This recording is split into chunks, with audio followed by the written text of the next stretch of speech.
Welcome back to Indiana Newsdesk. Well, many dairy farmers are in a position where they are dumping their milk. Demand has plummeted because of school and restaurant closings, but at the grocery, it seems like there's not enough milk to go around. Farmers are asking for those limits to be lifted, and Brock Turner reports on where the disconnect lies.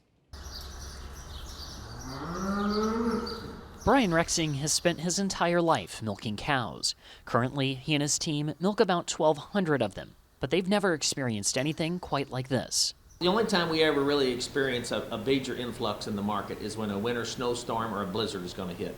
Everybody rushes to the store to get an extra gallon of milk or two and a loaf of bread. But this blizzard's went on a long time, so nobody has prepared for this length of a event. Many stores are limiting the amount of milk people can purchase because grocers can't keep up with demand. You'd think all of that would be good for Rexing's business, but think again. We did dump some loads. We've dumped 5 semi-loads on this farm. We hope to not have to again. We don't see anything in the near future saying that's going to happen.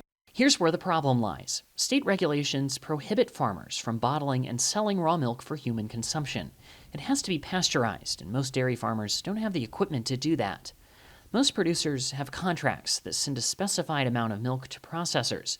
But when a processor isn't accepting milk, it leaves farmers with little choice. The supply chain was full of milk that wasn't used by restaurants and schools. We hope to never do that. The last thing we want to do is to see that milk left here. We want to see it in the stores and a finished product where people can enjoy and consume and, nourish their body. Right now, we could be in an oversupply situation of somewhere in the neighborhood of 10 to 15%. And in the dairy industry, that's pretty large. Lehman says changing consumer habits have upended the market. Farmers say they're paying more for feed and supplies, while prices are down due to uncertainty, and many outlets no longer exist. Lehman and others say there isn't a shortage at all, rather a market misallocation. Restaurant business is way down, and schools across the country have been closed for a month or more. Normally this time of year when schools start closing, we deal with a little bit of an oversupply situation.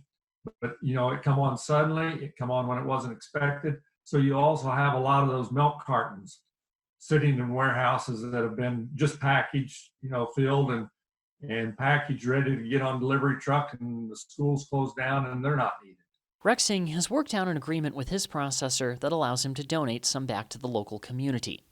Today, his wife and daughter went to a local butcher shop to give a free gallon to today's first 100 customers. We hope to never do that. The last thing we want to do is to see that milk left here. We want to see it in the stores and a finished product where people can enjoy and consume and, nourish their body. And it's been a tough time for the dairy industry. Since 1997, 2 out of every 3 Indiana dairy farms have closed. That's a trend that mirrors national numbers. Farmers were optimistic 2020 would be better, but then coronavirus entered. We went from looking at a really good year to completely tanking in probably a 3-week period. While both worry about the economic impact this will have on fellow producers, they remain optimistic. Dairy farmers have seen a lot over the past 5 years, and they know coronavirus is forcing everyone to adapt. In time, Rexing believes this will make everyone stronger. I do know we've had a rough go for a few years, and we were getting on top of that. We were just kind of climbing that mountain and getting back on top, and this was a gut punch. It really was. And we'll make it. We'll survive. We'll get through it. I want to pass this farm on to the next generation, and what doesn't break you will make you stronger. For Indiana Newsdesk, I'm Brock Turner.